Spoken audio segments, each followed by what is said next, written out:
volume 12, please.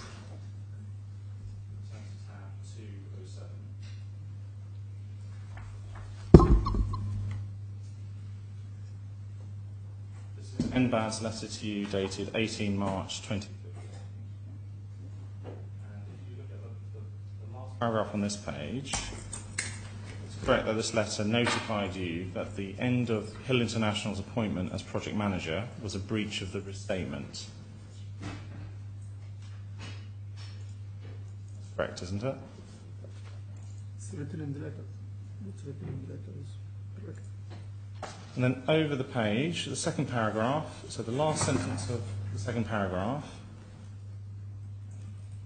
it's correct that this paragraph notifies you that your failure to complete the project by 31 March 2015, now I acknowledge the date is 2014 in the letter, but that's a typo, it should have been 2015. Is it correct that you understood that this was a notice to you that your failure to complete the project by 31 March 2015 would be a further event of default? That is the opinion of the bank.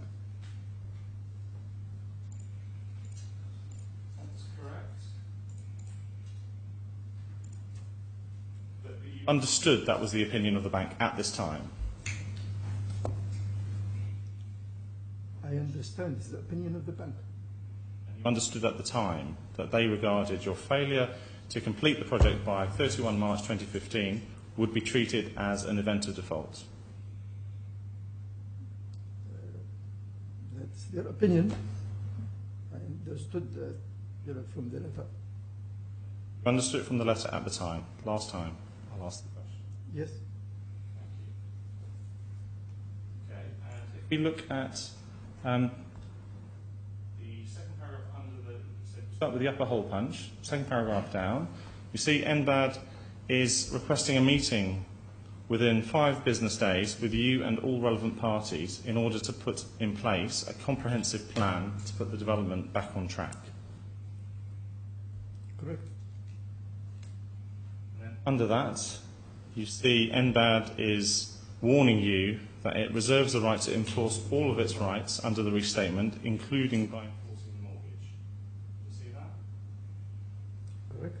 So you understood at the time you received this letter that NBAD was reserving its rights under the restatement, all of its rights under the restatement, including its rights to enforce the mortgage on the basis of events of default.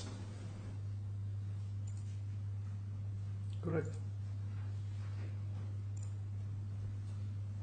If we go over to tab 208.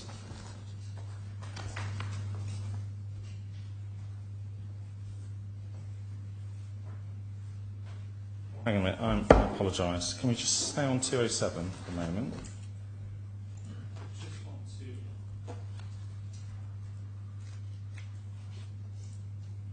The NBAD requested a meeting within 5 business days with all relevant parties in order to put in place a comprehensive plan to put the development back on track. And then if we turn to your reply letter on 19th of March, which is in tab 208,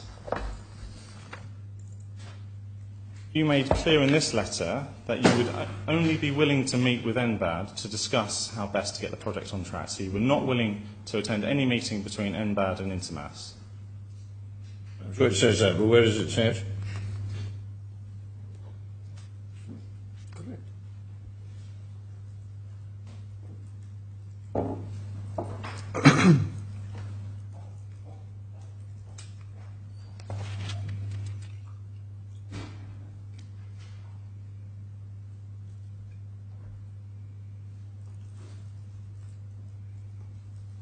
Well, it's implicit in paragraph 9, but where's the refusal to? Where's it? I think it's implicit, Your Honour, from paragraph 3, which highlights the key difference between DAS and NBAD, and then in paragraph 9, it says DAS remains ready and willing to meet with NBAD. Okay. That was the reason for the question. And you said that's correct, didn't you, Mr. Elmhary? Yes. So is it fair for and the court to assume that by this stage your relationship with Intermass had broken down to the stage where you were not able to communicate with them. Correct. In this letter, on the first page, item 4, you raise or you refer to the restriction on the Intermass license. That's correct, isn't it? Correct.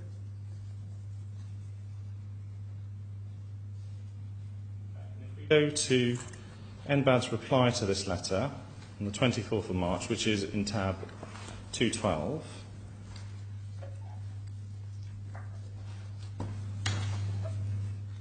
see the first paragraph. NBAD is telling you that they want to meet with you in Intermass to discuss and better understand the points outlined in your letter dated 19 March 2015. Yes. And the next paragraph, NBAD asks you to indicate a time in the week commencing 29 March 2015. You see that? Yes. And it's correct that on any termination of the construction contract, there are a number of issues that you would need to discuss with Intermass in order to try and mitigate the cost and delay of replacing Intermass with a new contractor.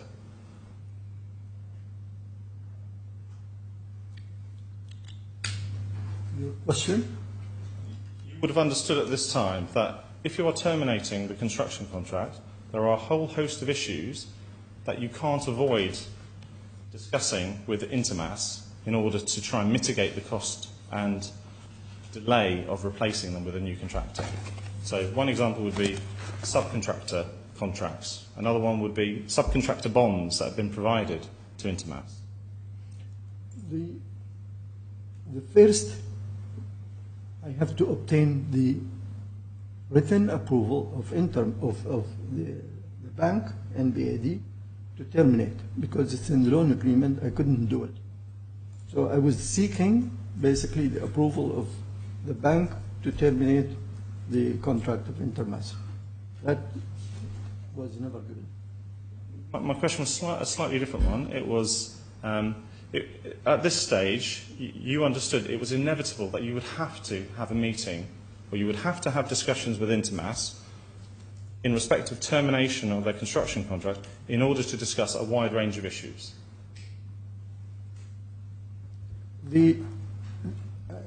All the subcontractors that you refer to are nominated subcontractors. They were our subcontractors, not Intermass.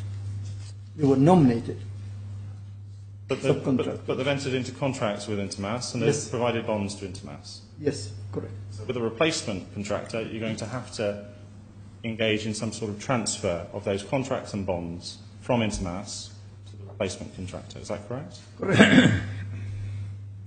And it's right that NBAD should be involved in any such discussion of those issues between you and Intermass. That is not normal. It is basically between Your Honor, between the contractor and the client deciding on the issues regarding bonds, subcontractors, contractors, and so forth.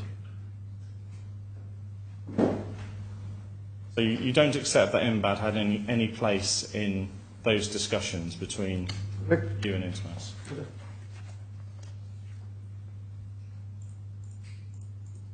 So if we just turn to tab 213,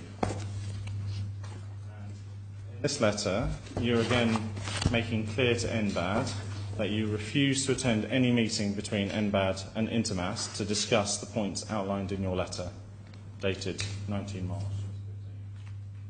Correct.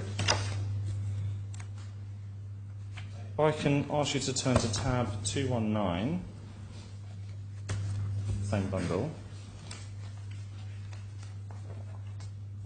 This is an internal email sent by Ms. Shocker of NBAD, dated 7 April 2015.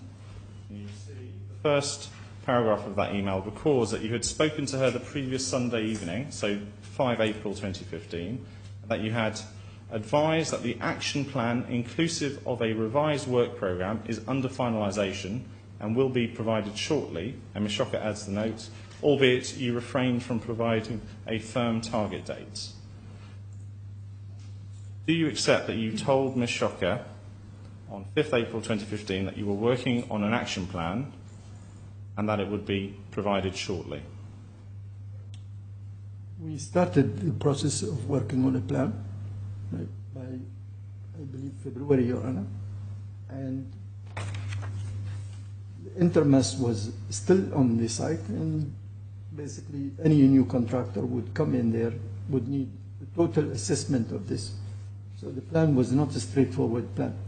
It was basically requiring other contractors to come on the site, to sit there and assess all the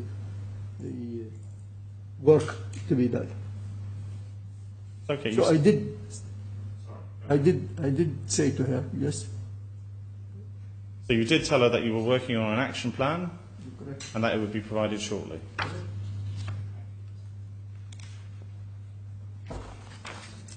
I ask you to turn to tab 223.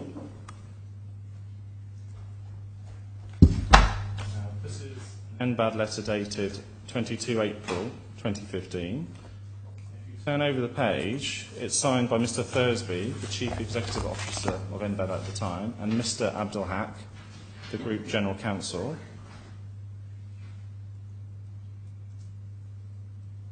And here, right on the lower hole punch, you see NBAD is warning you. If you decline the invitation to meet with NBAD and the contractor, NBAD will be forced to take steps under and in accordance with the amended and restated facility agreement to protect its position and interests. Do you see that? Yes. At the time you received this letter, you understood that this was a very clear warning to you that if you did not attend a meeting with NBAD and the contractor, NBAD would be forced to take action under the restatement. That's what the letter says. By the date of this letter, it's correct that you had not provided the action plan that you told Ms. Shocker about on 5 April 2015. I just explained, Your Honor, what the action plan requires. My question was, sorry to interrupt you, Ms. Almeri, you'll be able to add your point after, but my question was limited to, by this date of this letter, you had not provided the action plan that you discussed with Ms. Shocker that you said would be provided shortly. Correct. By the date of this letter, you had not provided it to NBAD. Correct.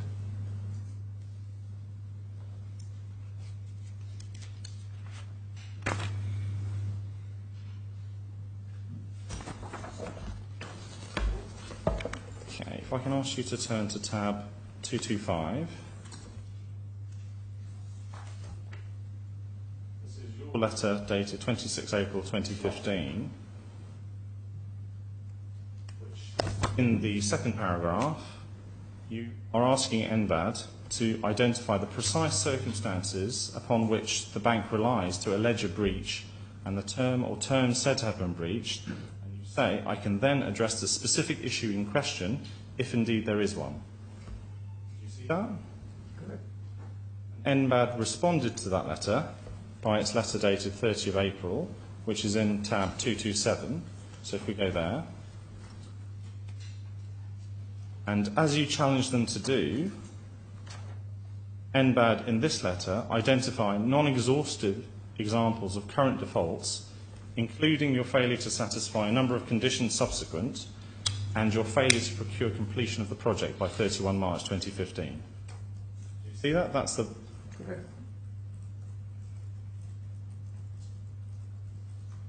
So in the paragraph just below the lower hole punch, you see the letter also records, we continue to wait for information on how you propose to move forward with the development. So it's correct by the date of this letter, so 30 April 2015, you had still not provided the action plan that you had mentioned to Ms. Shocker on 5 April. Correct. It's also correct that you did not provide any response to this letter. Correct. And I have corrected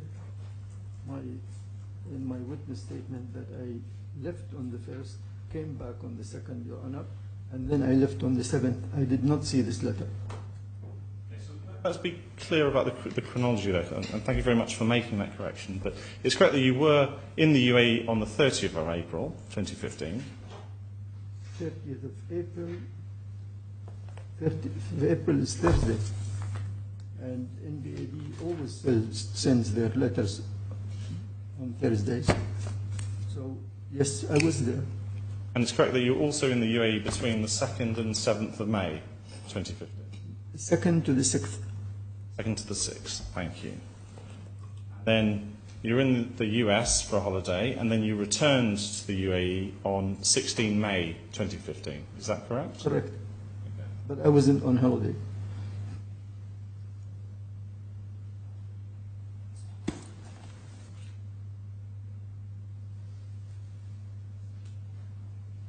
Okay, but it was correct. You were out of the country. You were in the US.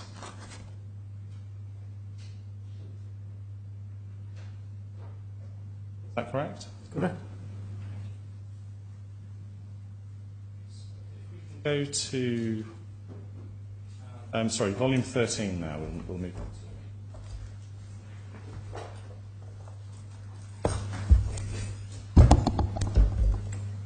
And if we can go to tab 251.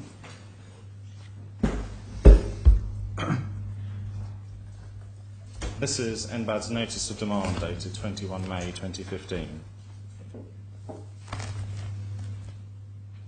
see under the demand, it refers to we refer to the ongoing defaults under the facility agreement, including without limitation, and then it refers to specific events of default, so conditions subsequent under clause 5.3, and items in rows 1, 2 and 4 of Schedule 2 to the restatement, and then over the page it also refers to your failure to procure that development completion occurs no later than 31 March 2015 under clause 22.5a of the restatement. Do you see that? Right. These are the very same specific events of default which were identified in NBAD's letter dated 30 of April 2015, aren't they? Yes. Same bundle, if we can move on to tab 258. This is a letter from Intermas dated 4 June 2015, so this is after the notice of demand from NBAD. June 2015, this is Intermas's notice of termination of the construction contract, isn't it? Yes. And they're giving you notice of termination based on your failure to pay payment certificates 56, 57 and 58, which I mentioned in the first paragraph. Is that correct? Correct. We can move on to tab 260. This is your letter in response to Intermas, dated 11 June 2015. By this letter, you accepted what you described as Intermas's repudiation of the construction contract. Is that correct? Correct. It's also correct that by the date of this letter, you had paid all overdue sums payable under payment certificates 56, 57 and 58. The payment before the termination or after the termination? Sorry. Well, after the letter of termination, by the date of this letter, let me make this easier, I apologise. Can you turn to page 2936? And at the bottom of that page, it states, the employer made payment of all certified sums on 7 June, some 3 days following receipt of the termination notice. It's correct that by the date of this letter, you had paid all the payment certificates that Intermas had specifically relied upon in their notice of termination. Is that correct? That's correct. Thank you. And if we go over the page, if we look at the second to last, or 3 paragraphs up, here it states, you requested Intermas's cooperation in attending a meeting to discuss and agree the steps that require to be taken to enable the employer to proceed with the works and to mitigate the losses that will be held to the contractor's account. Your attendance is imperative. And then we propose a meeting at site this afternoon, Thursday 11 June 2015 at 1 p.m. Our lawyers will be present. Please confirm by return that you will attend that meeting. So it's correct that by this date, it was you who wanted an urgent meeting with Intermas to discuss how to mitigate the impact of the termination of the construction contract with Intermas. Correct. You could have arranged this meeting with Intermas at a much earlier date, and specifically before the construction contract was terminated. That is not the same. You could have arranged the meeting with Intermas to discuss these issues much earlier. That's correct, isn't it? No. There was nothing preventing you from calling a meeting with Intermas to discuss those very same issues much earlier than this date. The two issues are, Your Honor, are completely different. One is before the termination and one after the termination. So what was stopping you from arranging a meeting with Intermas before, to discuss these very same issues before they issued their notice of termination? I became aware, the reason I became aware, that Intermas is a partner with the chairman of NBAD. And that basically is very the reason that I did not want to attend such meetings. Okay, but that fact did not stop you from calling a meeting by the date of this letter on 11 June 2015. That is after the termination. That is basically for clearing the site, assigning the consultants to go over the equipment, hand over, and so forth. Based on what you said, the only thing that stopped you from arranging this meeting with Intermas earlier and prior to their notice of termination was because you had information that the chairman of NBAD was a partner with Intermas. Is that correct? That's partly correct, yes. But that's not a fact that you mentioned in any of your letters to NBAD prior to this date. Nope, I would not mention it. I can ask you to turn back to tab 259. This is your letter to NBAD on 7 June 2015. By this letter, we go over the page, the last substantive paragraph, was that you were asking NBAD to withdraw its notice of demand in order to allow you to maintain negotiations with ALEC as the replacement contractor. And you asked NBAD to confirm in writing that the appointment of ALEC as main contractor will be acceptable to the bank as replacement for Intermas, subject, of course, to an acceptable completion period and cost, which I expect will be submitted to the bank shortly. So it's correct that you expected to be shortly in a position to send them confirmation of the completion period and cost in relation to replacing Intermas with ALEC. That's correct, isn't it? That is not correct, because it takes time for any contractor to go through the process of evaluation of the work that has been done, the work to be done. So that's not instant. That takes time. And that was carried out later, by the way. So when you said in this letter that you expected to be able to provide that information to NBAD, to the bank shortly, you were raising a false expectation, a false hope on the part of NBAD that you would be providing information on completion date and cost. Shortly is the word that you are referring to. It's not misleading. I had no intention of misleading the bank at any point in time, at all, Your Honor. Okay, well, we don't need to argue over the meaning of the word shortly. Let's move on to tab 26. 262. Sorry, 263.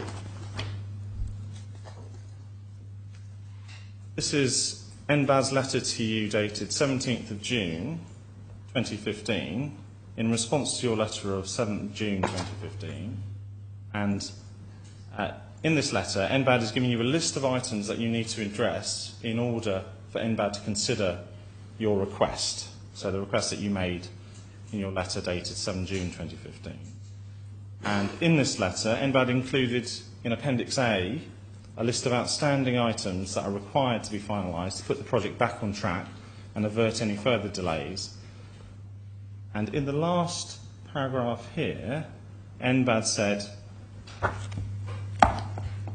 in relation to each item, please provide the requested item, or if not completed, please provide a reasonable degree of information on the item's status and indicate a target date for completion where such date is within 1 month from the date of this letter. Do you see that? Correct. If we turn over... I do apologise, where are you reading? Sorry, it's the last paragraph on page 2948. Item 3. Yes, sorry, item 3 has been all punched out of my I version. got it. So it's the sentence beginning in relation to each item, so second sentence of that paragraph. Thank you. Okay, and if we skip forward 2 pages to page 2950, you see Appendix A, which sets out the list of what you need to provide, or what NBAD is requesting that you provide. So item 1, a final revised budget.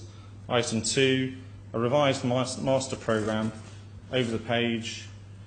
Item 3, consultants' engagement or re-engagement. Item 4, a relevant project responsibility matrix. Item 5, project management strategy going forward. Item 6, plan to close out Intermass's contract. Now, there's nothing unusual on this list. These are all things that you should have already been considering in order to move forwards with the project. Do you accept that? I accept that, and Your Honor, I provided all that. On the 28th of September 2015, all the information was given to NBAD. If that's correct, Mr. Elmaheri, I expect Mr. Thomas to refer you to that information in re-examination. If I can take you on to tab 264, this is the pre-construction services agreement signed by you and Alec on 23 June 2015. If we turn over to page 2953, if we look at clause 2, see here Alec is making very clear that it's not bound to enter into any agreement for the main contract works, that their commitment is strictly limited to pre-construction services.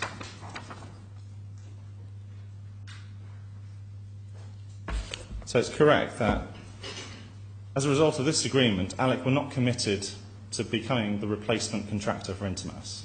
That is not correct, because ALEC finished their pre-services agreement, pre-construction service agreement, and provided a construction contract that they refused to sign unless the funds and the finance is in place. But it's correct that they had not by this date signed any agreement with you which committed them to becoming the replacement contractor on the project. That's correct, isn't it?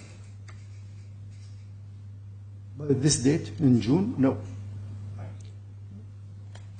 Okay, if we can turn to tab 265, this is your letter dated 25 June 2015, and this is your response to NBA's letter dated 17th June 2015. And I just want to confirm that it's correct that by this letter and by the date of this letter, you had not provided any of the information that NBAD had requested in their letter dated 17 June 2015. Their letter is the June 17th, and this is letter from me on June 17th. It's instant. So it's correct. You had not. You did not, by the date of this letter, provide any of the information. That is natural. No one can provide this information instantaneously. Over the page, last paragraph, you said to NBAD that they need to first confirm that they would continue the financing in accordance with the terms of the restatement, and only then would you provide the information they requested. by their letter dated 17 June. Correct?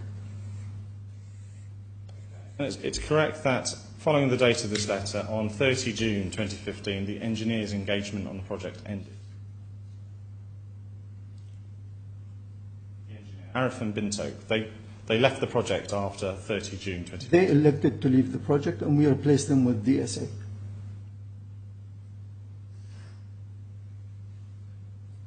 You replaced them with who, sorry? Just DSA. DSA. Yes. Okay. We don't have any record within the bundle of that appointment of a replacement engineer. It is in the information provided on the 28th of September to EC Harris and NBAD. Okay, okay. If I can ask you to be given bundle 14, please.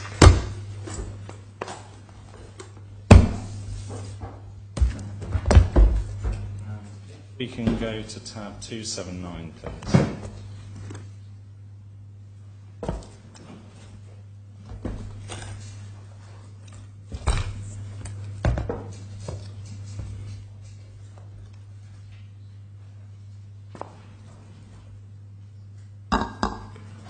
So we have another witness before lunch, so keep an eye on the time.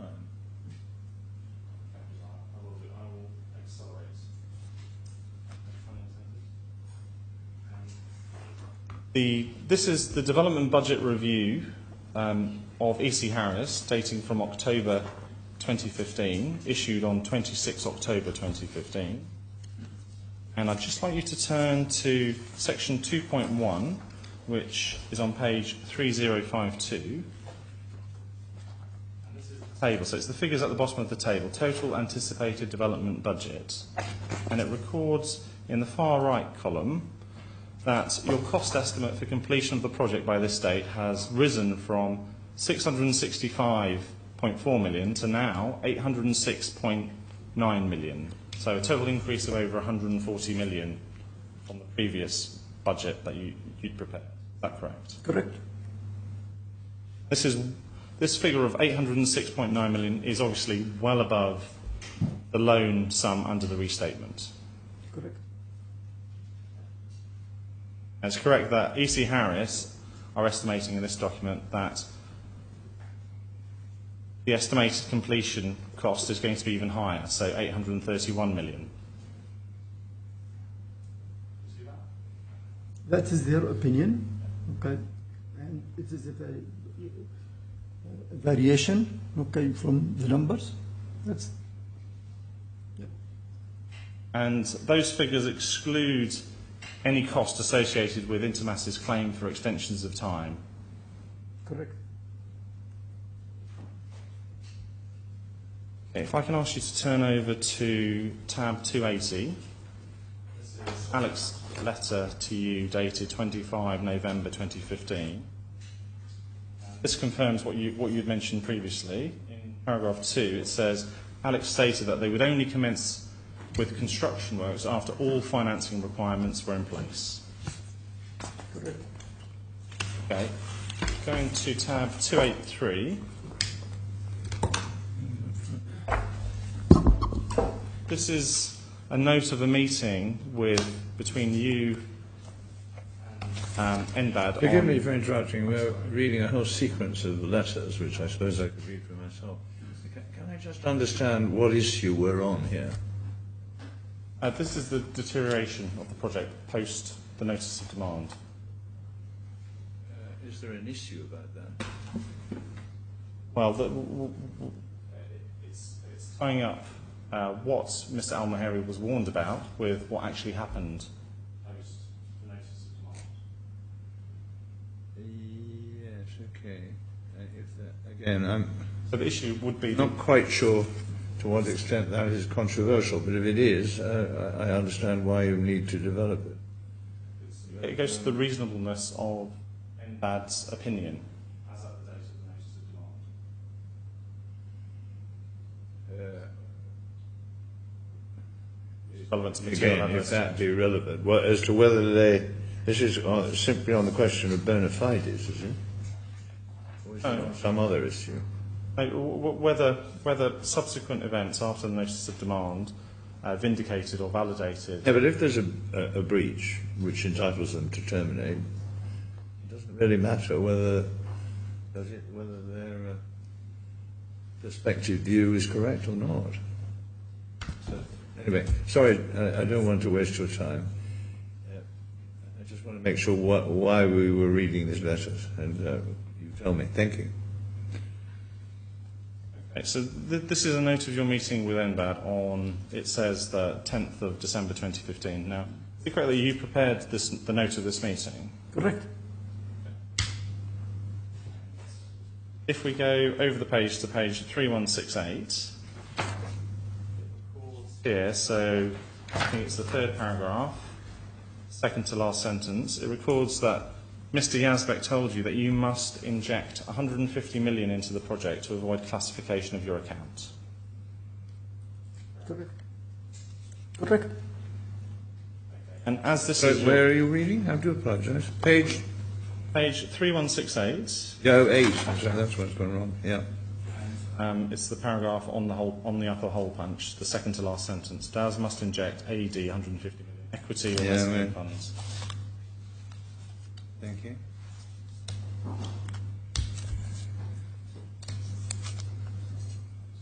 In the next paragraph, it's correct that Mr. Yazbek told you that it was impossible for NBAD to reinstate the loan to get the project moving while you arrange for mezzanine or equity finance.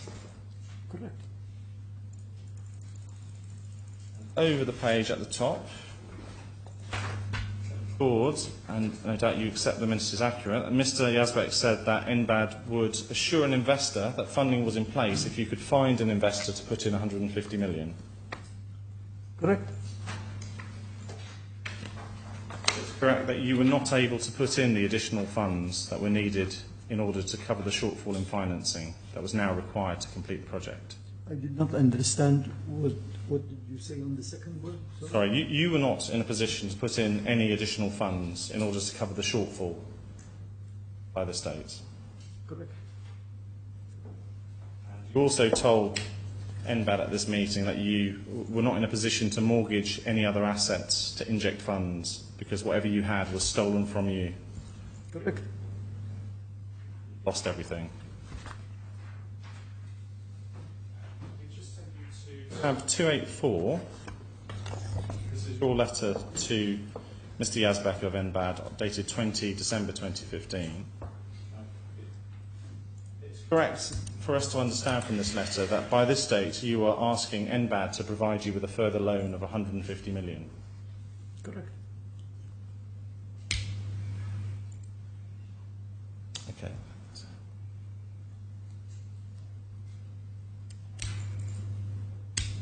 That brings my questions to an end, Ms. Almeri. Thank you very much. Mr. Thomas will have some questions in re-examination for you. Just a very few, Mr. Almeri. Firstly, you were asked about Mr. Blow. Can I just confirm his full name, just for clarity in our documents? Mr. John Sebastian Blow. John Sebastian Blow. So if we see emails from J. Sebastian, that's also Mr. Blow. And you said that he was an employee of yours. Is he still an employee of yours? When did he cease to be an employee? In 2016, beginning. And where does he live now? I don't know.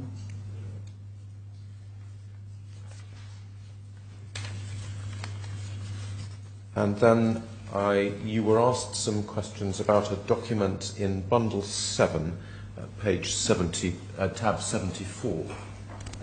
May we just have another look at that, please?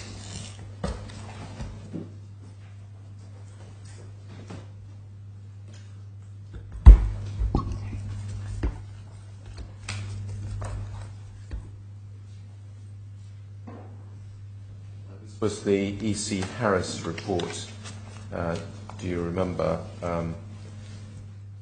from December 2013, which indicated that you were at that stage planning to de-scope some of the works from Intermas. Correct. Why were you planning to de-scope, for example, the seafood restaurant and other works? Why were you planning to de-scope those works from them at that time? Because they were not able to progress any work. They were very slow. They had average of 200, 250 workers, and there was no way they're going to finish the building and the outside at that time. So we explored the possibility of bringing another contractor working at the site and giving them some work as a subcontractor or as a basically at that time. Yes. Do you remember roughly the chronology of this? Precise dates don't matter, but roughly when did you explore using other contractors to do these works? In 2013, okay, we had discussions, and in 2014 we had discussions also. Right. And you referred earlier on to approaching trackies. Do you remember roughly when you did that? In 2014 we approached trackies. And what exactly did you have to approach trackies for? To bring in another contractor to work on the outside.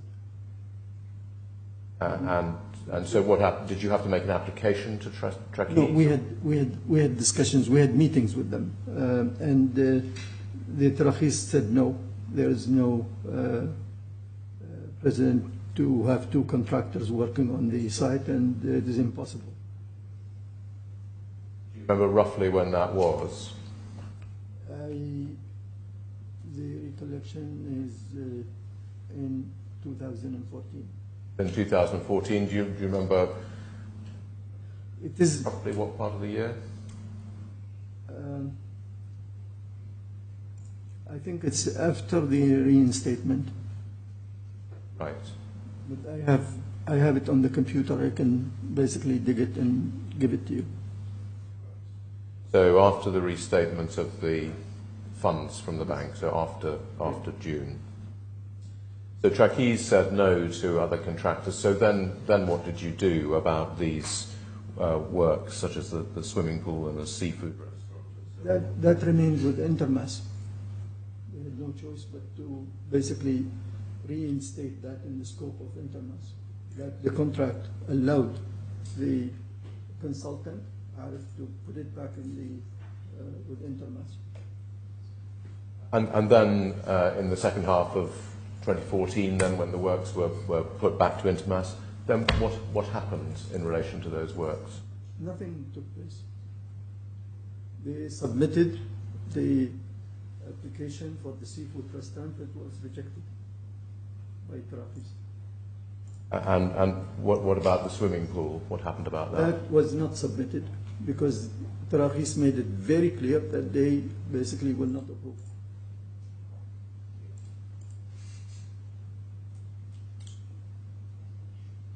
And then you were asked, just one more matter, Mr. Al-Mahiri, you were asked about NBAD's letter of the 17th of June 2015. Do you remember? That's the one with the appendix setting out information that they wanted. And you said that you supplied that information. Can I ask you to look at your witness statement, please? That's in file 2. And it's the one at tab 13, divider 13. I'd like to go to bundle page 273.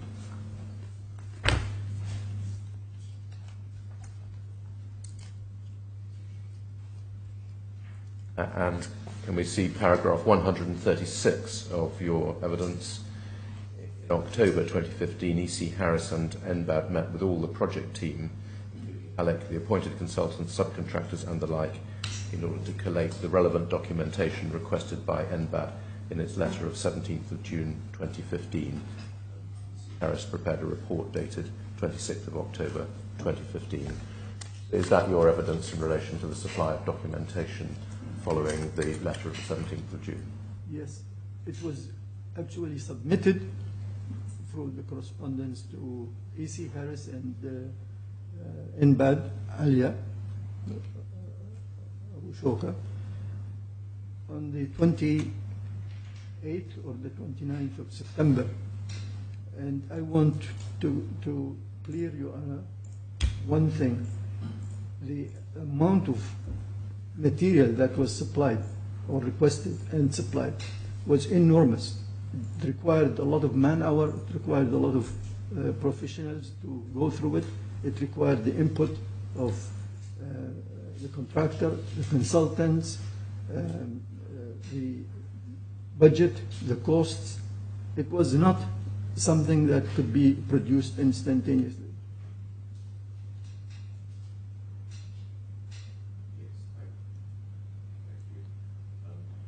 I have. Sorry. I have a couple of Yes. topics, and I'm conscious that I don't want to eat into the respondent's time too much.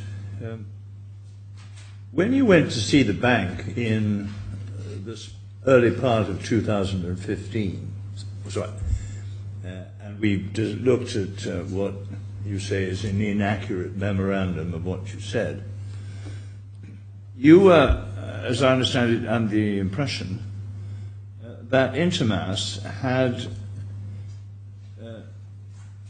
been illegally on site ever since October 2013, correct? 2013. Yes. Correct, Your Honor. You must have been rather astonished that neither the Dubai authorities nor Pjsc ever did anything about it. They did not do anything about it, Your Honor. And Well, yeah. I recall, Your Honor, since you brought this subject, I recall that I was asked to help with the pouring of the concrete on the 7th floor. I went to Tarakhis and saw the, I stated this in my witness statement, I saw the Mr. Arif and I asked him, please let the concrete to be poured. He did not know about the restrictions, neither did I at that time. And they did pour the concrete. Rakhis allowed them to pour the concrete, not knowing, because at a higher level they wouldn't know what was on the trade license of Intermas. But you went to see Tarakhis in, I think you told us just now, September 2014, to try and get some permission to get another contractor on site. And Tarakhis didn't say, what on earth are you doing with Intermas there? Because they've got no business to be there. It's illegal. Why didn't they say that? They did not know, Your Honor, okay, because you're dealing with higher level and they did not know the trade license. The people at the lower level, they knew, but the people at the higher level, they didn't know. Right. Now, you told us a short while ago that one of the reasons, indeed I think the only reason, you really didn't want to meet with Intermas was because you thought the chairman or the president of the bank was a partner of Intermas. Correct, Your Honor. When did you learn that? I learned that in 2015. Did you ever mention, sorry, did it worry you? I was worried. Why? It is not normal for a chairman of a bank to be a partner with a contractor, and this was not disclosed to me. Well, having learned about it, why not raise it with the bank? I did not raise it with the bank. Why not? I did not want to raise it with the bank for the simple reason that I did not want to create enemies within the bank, okay, or to embarrass Mr. Suwaidi or to do anything. I wanted basically to terminate Intermas, and move on with the project. But then things went sour, and they were asking or pressing you to meet with Intermas, and you still didn't say, I really won't, because there's an unhappy relationship between the chairman of the bank and Intermas, and I really do think that it's wholly improper. Now, why didn't you say something? I did not mention it, Your Honor, for being too nice and too polite. I did not want to mention that. Thank you very much. Could you just direct me, the passage in his witness statement when he deals with that topic, namely the relationship between the chairman and Intermas? I'll do that. Thank you. I'll find it. Thank you very much indeed for your assistance. Thank you very much, Your Honor. Thank you. Thank you. Yes. And then the claimant's other witness is Mr. Sukumaran. Yeah. You're free to go if you wish. You can stay if you want. I wouldn't recommend it, but you. Unfortunately, they forced me to stay here, but I have no wish to be here. Well, there you are. Thank you. I won't feel at all Thank you. aggrieved if you want to take time off. Thank you.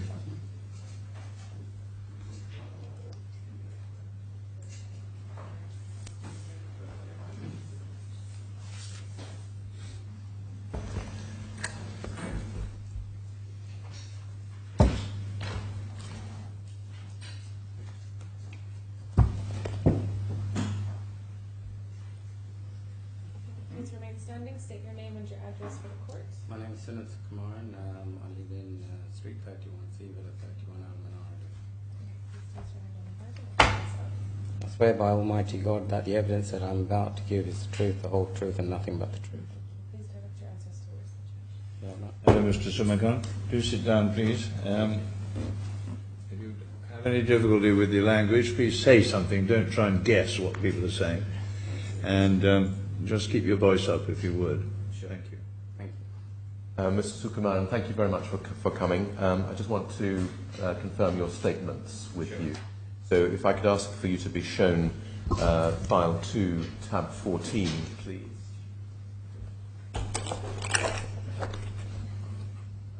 Do you have that? Yes. We see a witness statement of Sunil Kumar Sukumaran, dated 16th of January. Is that the statement you made for these court proceedings? Yes, that's correct. And if we turn to the last page, on page 303 of the bundle, see a signature. Is that your signature? Yes, that's correct. And is that statement true and accurate to the best of your knowledge and belief? Yes, please. Thank you. And then if you turn on to page tab 20 in this file, see a second witness statement dated the 8th of February. Is that your second witness statement for these proceedings? Yes, that's correct. And if we turn on to page 425 of the bundle, is that also your signature? Yes, that it is. Is that statement also true and accurate to the best Correct. of your knowledge and belief? Yes. Thank you.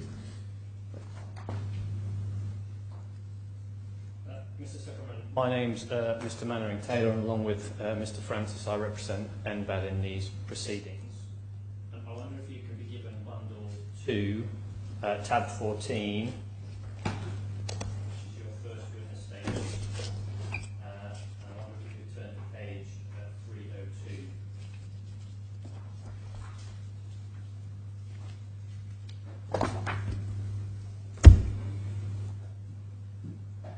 Now, at the top of that page, in paragraph 21.4, in the first 2 or 3 sentences of that paragraph, you refer to a document showing certified amounts relating to payment certificates. Is that right? Yeah, that's correct.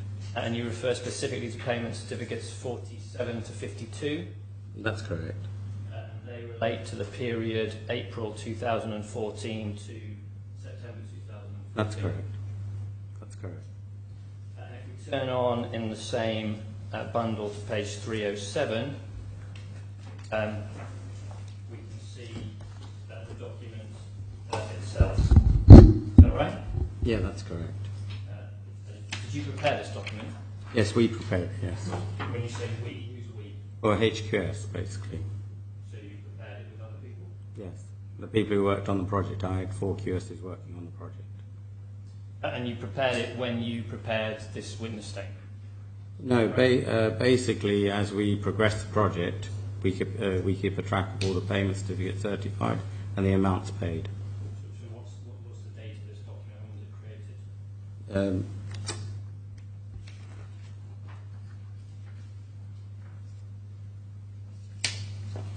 Well, the data was created quite some time ago. We probably printed it out at the time it was requested for the witness statement.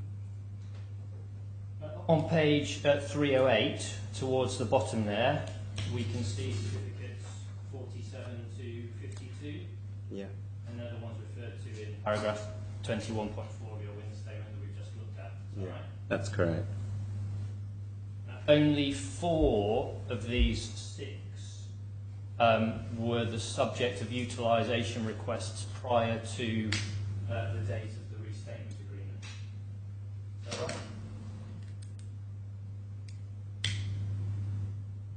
that right? Sorry, could you please rephrase that?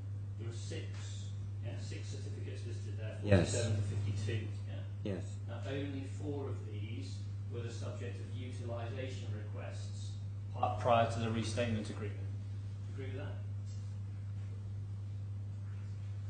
Well, everything after payments, from payment 47 onwards, they're the ones that were certified after the loan was reinstated, yes. Do you know which of these 6, how many of these 6 were the subject of utilisation requests prior to the date of the restatement agreement? Yes or no?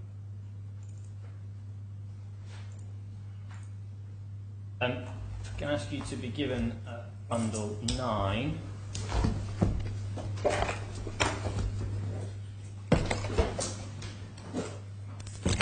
Tab 135.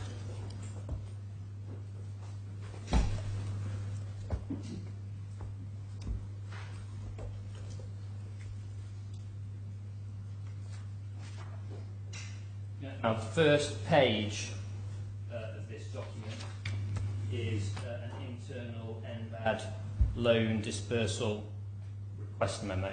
Can you see that? Yes. Turn over the page. Next page is an EC Harris letter recommending payment, and that's dated 9th September 2014. See that? Yeah. And we can see in the subject line of the letter that relates to payment certificate number 49. Is that right? That's correct. And in the first line of the letter that it relates to works completed to the end of June 2014. See that? Yeah. And the amount moving down the letter at point number 1, the amount referred to there corresponds to the amount that you have in your table for payment certificate 49, doesn't it? Okay. Yes, it must be. Have you still got the table in front of you? If not, feel free to check that.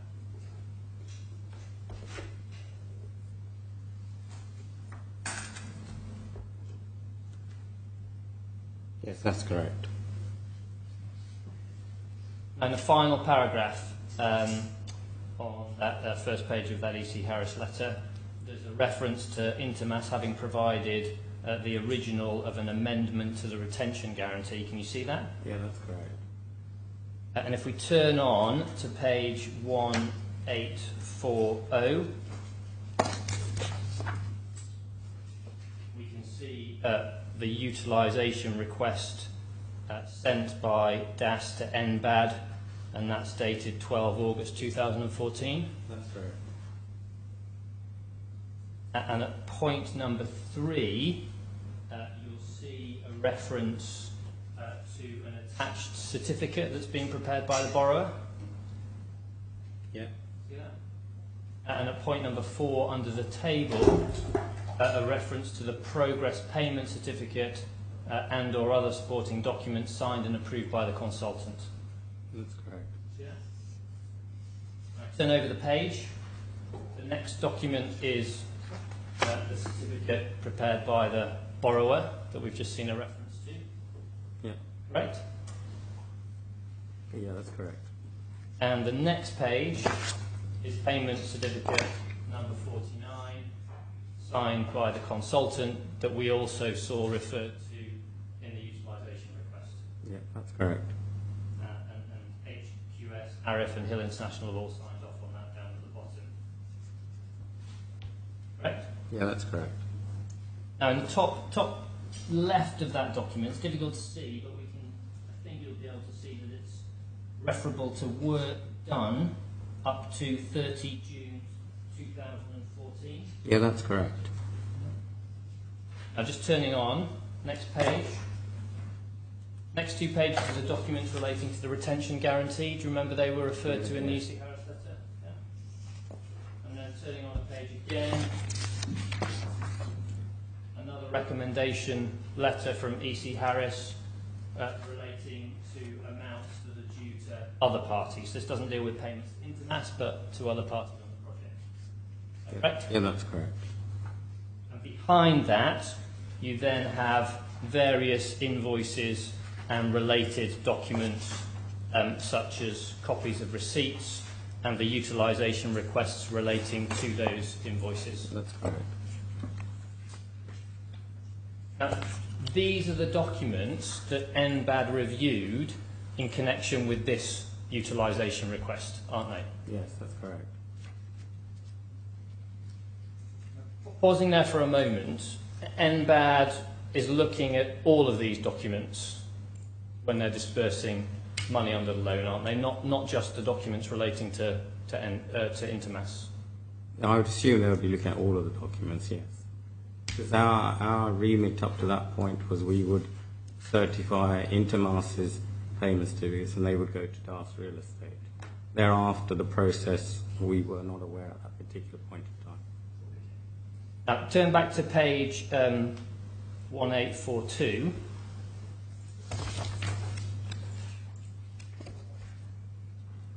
Now, we looked a moment ago at the reference to this being in respect of work done up to the 30th of June 2014. Do you remember that? Yeah, that's correct. So this certificate doesn't tell me anything about work done after the 30th of June, does it? No, it won't, because then we issue another certificate. So this document can't tell me anything about progress after the 30th of June 2014, can it? That's correct, it can't.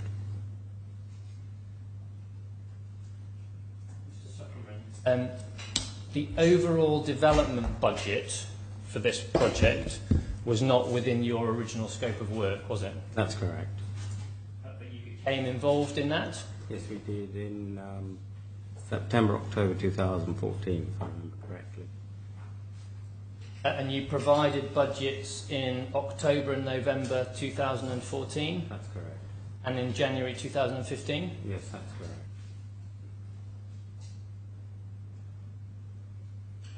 If you can be shown bundle 12.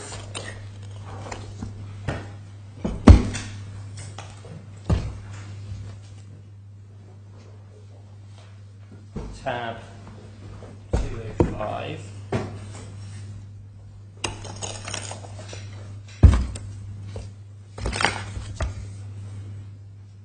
This is an EC Harris report from February 2015.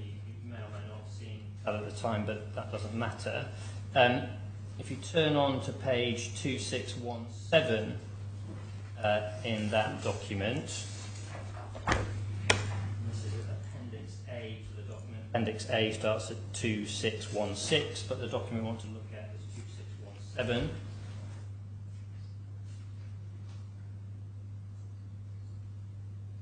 And this is a high-level summary of the budget HQS prepared in the months we referred to a moment ago, so October and November 2014 and January 2015. Is that right? Yeah, that's correct.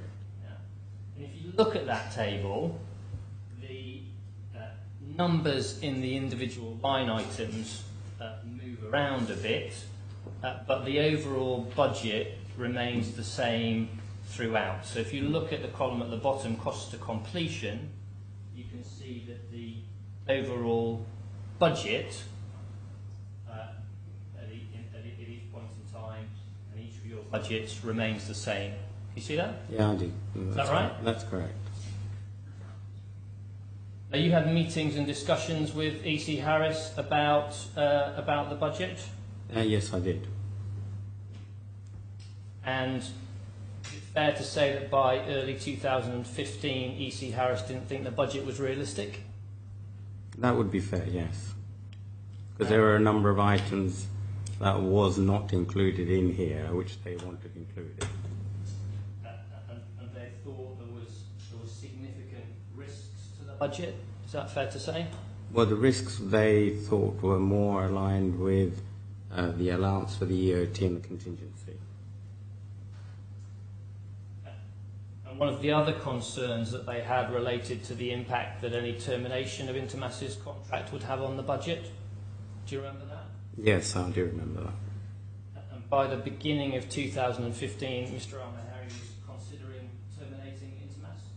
He was considering, but at that time there was no further action. By the end of January 2015, the engineer issued a letter paving the way for termination. Yes, he did. And termination would have an impact on the budget, wouldn't it? Yes, it would. Now, the next development budget that we have is in late September 2015. I wonder if you could... That would be correct, yes. Yeah, I wonder if you could be given bundle 14, tab 279.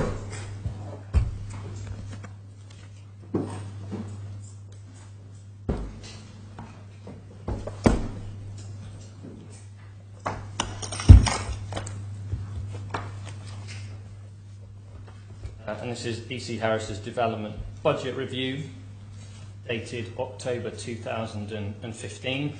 And of course, by this time, termination had now happened. That's it had correct. become a reality. That's correct. If you turn on to page 3051, there's a page that lists the appendices to this report. And Appendix A is an HQS cost report summary, page dated 29th September 2015. Can you see that? Yeah. Now, that's not actually attached to this copy of the document, but it is summarised at page 3053. Showing that under the heading Development Budget. And this, the budget that's summarised in this table in the column headed Current Development Budget 2015, that's the budget that was being proposed by you and DAS in September 2015. That's correct. Yeah. And EC Harris sets it out alongside a budget from 2015, from February 2015, which if we look at the bottom there, we can see is the same overall amount as the budgets that we were looking at just before. That's correct. And we can see that the budget has jumped significantly That's correct. by more than 140 million dirhams. That's correct. Yeah.